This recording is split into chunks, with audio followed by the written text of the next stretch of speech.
दोस्तों तब क्या हुआ जब यूपी के गांव में इच्छाधारी नागिन ने दिया एक बच्चे को जन्म। परंतु गांव वालों की एक गलती पर इच्छाधारी नागिन ने जो किया, देखकर गांव वालों के पैरों तले जमीन ही खिसक गई। दोस्तों नागमणि एक इच्छाधारी नागिन को बहुत ही ज्यादा शक्तिशाली बना देती है। परंतु कहते हैं कार्तिक पूर्णिमा के दिन एक साधारण नागिन भी बगैर मणि के विशेष शक्तियां पाती है, परंतु वो शक्तियां सिर्फ उसी पूर्णिमा की रात तक ही उनके पास होती है। इन शक्तियों के सहारे नागिन कोई भी रूप धारण कर सकती है, कोई भी आकार ले सकती है और कोई भी भारी चीज उठा सकती है। दोस्तों नाग नागिन महादेव शिव को ही अपना आराध्य मानते हैं। दोस्तों ये चमत्कारी घटना है उत्तर प्रदेश के एक छोटे से गांव खेरगढ़ की। दरअसल ये घटना घटित हुई है खेरगढ़ के मुखिया और वहां के सबसे धनी इंसान राजेश जी के साथ। राजेश करीब आज से 5 साल पहले एक साधारण एवं गरीब व्यक्ति का जीवन व्यतीत कर रहे थे। वे अक्सर जंगल में अपनी बकरियां चराने जाया करते थे। एक दिन बकरी चराते चराते वे जंगल के थोड़ा अंदर निकल गए। उसी जंगल में एक इच्छाधारी नागिन अपने नाग के साथ एक विशाल पेड़ के पास रहा करती थी। वह नागिन गर्भवती थी। शाम का वक्त था और राजेश जब उस पेड़ के पास से गुजरा तो उसे वहां एक तेज चमकती चीज दिखाई दी, परंतु साथ ही वे दोनों नाग नागिन भी थे। उन्हें देख वो थोड़ा सा डर गया और तुरंत वहां से जल्दी से घर की ओर भागा। राजेश इतना घबराया हुआ था कि उस समय तो उसने पीछे मुड़कर तक नहीं देखा, परंतु उस रात उसके ध्यान में वो चीज जो चमक रही थी वो बार बार आ रही थी। वे इतना तो समझ गया था कि वो हो ना हो बहुत ही मूल्यवान चीज थी और अगर वो मुझे मिल गई तो मैं भी धनवान हो जाऊंगा। परंतु सबसे बड़ी मुसीबत थी वे दोनों नाग नागिन। अगले दिन वे वापस जंगल उसी पेड़ के पास गया और कुछ दूर खड़े होकर छिपकर उस पेड़ के पास रह रहे नाग नागिन को देखने लगा। कुछ देर देखने के बाद उसने ध्यान दिया कि नागिन तो गर्भवती है। वह उस रात घर आकर सोचने लगा कि यह अच्छा मौका होगा। जब नागिन अपने बच्चे को जन्म देगी तभी वो नागमणि चोरी कर लेगा, क्योंकि उस समय नागिन कमजोर होगी। बस नाग को ही मारना होगा। दोस्तों कहते हैं कि अगर किसी नाग के मुंह की तरफ गोबर मार दिया जाए तो वो अपना होश खो बैठता है। अब राजेश हर रोज गोबर लेकर उसी विशाल पेड़ के पास छिपकर सही मौके का इंतजार करने लगा। एक दिन वो मौका भी आया जब नागिन अपने बच्चे को जन्म देने वाली थी। तभी चुपके से राजेश ने नाग के मुंह पर तेजी से गोबर मारा और फिर एक बड़े पत्थर से नाग को मार डाला।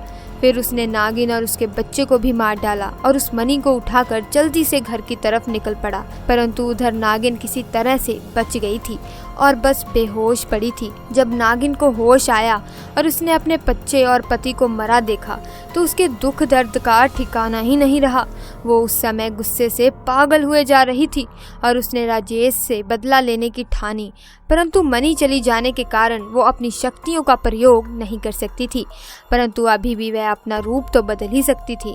इधर राजेश को जैसे ही मणि मिली उसका तो जैसे जीवन ही परिवर्तित हो गया हो। उसकी फसल इस बार काफी अच्छी हुई और काफी महंगे भाव में भी बिकी। उसकी तो मानो जैसे लॉटरी ही लग गई हो, क्योंकि जो भी वो धंधा कर रहा था उसे हर जगह से लाभ मिल रहा था और राजेश को पता था कि ये सब उस चमत्कारी नागमणि का ही कमाल है।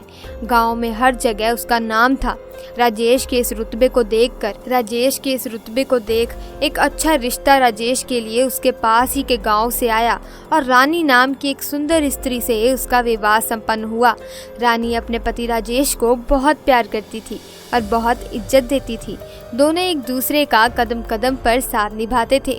उनकी जोड़ी गांव में मिसाल बन चुकी थी। उधर नागिन भी एक पुरुष का रूप धारण कर सुरेश नाम से राजेश के यहाँ उसका मुंशी बन गया और राजेश का विश्वास जीतने लगा। राजेश भी सुरेश के व्यवहार और वफादारी को देख उसे अपने भाई समान ही मानने लगा। एक दिन रानी अपने पति राजेश के पास आती है और बताती है कि तुम पिता बनने वाले हो, मैं गर्भवती हूँ। ये सुनकर राजेश की खुशी का ठिकाना ही नहीं रहा। उसी दिन वह खुद अपने मुंशी सुरेश के पास गया और बोला कि देखो सुरेश, मेरा कोई भाई नहीं है, परंतु जब से तुम्हारा साथ मिला है तुम मेरे सगे भाई से भी कहीं अधिक बन चुके हो। आज मैं बहुत खुश हूँ, इसीलिए आज मैं अपनी पत्नी और तुम्हें एक खास जगह ले जाना चाहता हूँ, क्योंकि मेरा इस दुनिया में तुम लोगों के सिवा और कोई नहीं है। और वो अपनी पत्नी और सुरेश को कार में बैठाकर गांव के एक कोने में ले जाकर कार एक छोटी सी कुटिया के सामने रोकता है और बताता है कि जब वह छोटा था तब इसी कुटिया में उसकी माँ की जान उसे जन्म देते ही चली गई थी। उसके पिता तो पहले ही गुजर चुके थे। तब एक बूढ़े बाबा ने उसकी माँ को वहीं दफन किया था और राजेश को उसी बूढ़े बाबा ने पाला था। राजेश बताता है कि जब भी उसके साथ कोई बुरी घटना होती है या वो दुखी होता है तो बस वो इसी कुटिया के पास चला आता है। यहाँ उसे एक अनोखे सुकून का एहसास होता है। राजेश आगे बताता है कि आज तुम दोनों को मैं इसीलिए यहाँ लाया हूँ क्योंकि तुम दोनों अब मेरी जिंदगी का एक अहम हिस्सा बन चुके हो। दोस्तों, ये सुन सभी की आंखों में पानी भर आता है। कुछ देर रुकने के बाद जब वे वापस पहाड़ी से होते हुए घर को जाते हैं तो अचानक उनकी गाड़ी एक बड़े पत्थर से टकराती है और गाड़ी को जोर का झटका लगता है, जिसके कारण राजेश तो कार में ही फंसा रहता है, परंतु उसकी पत्नी रानी पहाड़ से नीचे गिर एक पेड़ पर अटक जाती है और उस पेड़ के ठीक नीचे बहुत गहरी खाई होती है। दोस्तों, वो रात कार्तिक पूर्णिमा की ही थी। सुरेश अपनी शक्तियां पाकर पुनः नागिन रूप धारण कर चुका था। राजेश सुरेश को देखकर चौंक जाता है क्योंकि सुरेश अब नागिन में पुनः बदल चुका था। नागिन राजेश को बताती है कि कैसे ठीक इसी तरह वे भी स्थिति में फंसी थी जब राजेश ने उसका पूरा घर संसार लूट लिया था। उसके पति और बच्चे को मारकर आज मेरे पास बदला लेने का बहुत अच्छा मौका है। राजेश घायल गाड़ी में फंसा हुआ था और रो रो कर नागिन को बोलता है कि भले मेरी जान ले ले परंतु मेरी पत्नी गर्भवती है, उसे छोड़ दे। परंतु तभी उस नागिन को अपनी वही स्थिति याद आती है कि क्या होता है जब कोई अपना छिन जाता है। ये जिंदगी का सबसे बड़ा दुख होता है। नागिन ने राजेश का उसकी पत्नी के प्रति सच्चा प्यार देख उसे माफ कर दिया और रानी को उस पेड़ से निकाल बचा लिया तथा दोनों को हॉस्पिटल छोड़ खुद वापस जंगल में उसी पेड़ के पास चली गई। जब राजेश हॉस्पिटल से स्वस्थ होकर अपनी पत्नी के साथ घर वापस लौटा तो उसे अपनी गलती का एहसास हुआ और उसने जाना कि उसने कितनी बड़ी गलती करी है। वो नागमणि को लेकर उसी विशाल पेड़ के पास गया और उस पेड़ के पास नागमणि को रख फूट फूट कर रोने लगा और शाम को घर वापस आ गया। दोस्तों, कभी कभी इंसान लालच में इतनी बड़ी गलती कर बैठता है कि फिर उस गलती को कभी भी ठीक नहीं किया जा सकता और बस अंत में पछतावा ही रह जाता है। आपको ये घटना कैसी लगी हमें कमेंट बॉक्स में जरूर बताना और वीडियो अच्छी लगी हो तो एक लाइक जरूर करना और अगर अभी तक आपने हमारे चैनल को सब्सक्राइब नहीं किया है तो सब्सक्राइब भी जरूर करना। वीडियो को एंड तक देखने के लिए आपका बहुत बहुत धन्यवाद।